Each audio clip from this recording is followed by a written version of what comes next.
Aujourd'hui, je vais vous parler d'un nouveau livre qui s'appelle Horror Humanum Est. Le titre donc de ce livre est un dérivé de la phrase Error Humanum Est, l'erreur est humaine.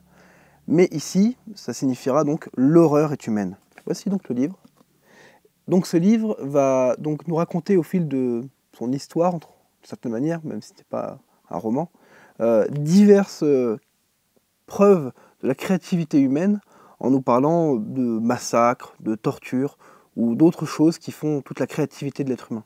Par exemple, le parricide d'Amiens, ce pauvre homme François d'Amiens qui essaya d'assassiner le roi Louis XV, qui n'a pas réussi et qui n'aurait pas dû, car il sera supplicié à Paris et subira beaucoup de tortures avant d'être écartelé. Ou encore les activités d'un certain Moustachu dans les années 30 et 40 en Europe, que vous connaissez peut-être et qui aura fait disparaître une grande partie de la population. Autre exemple, les prisonniers de Bonaparte. Donc Napoléon, avant de devenir l'empereur de France, était donc dans l'armée et a mené une campagne en Égypte.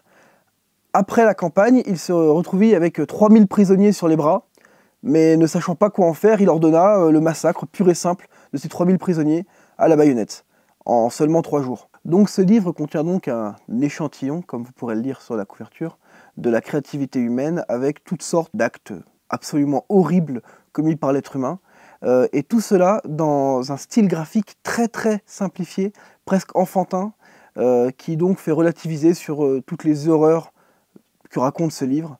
Et c'est quelque chose qui rend la lecture beaucoup plus agréable et beaucoup moins dramatique. Pour conclure, ce livre vous apportera la lumière sur ce dont l'homme est réellement capable et vous montrera que finalement, les bisounours, ça marche pas vraiment en vrai.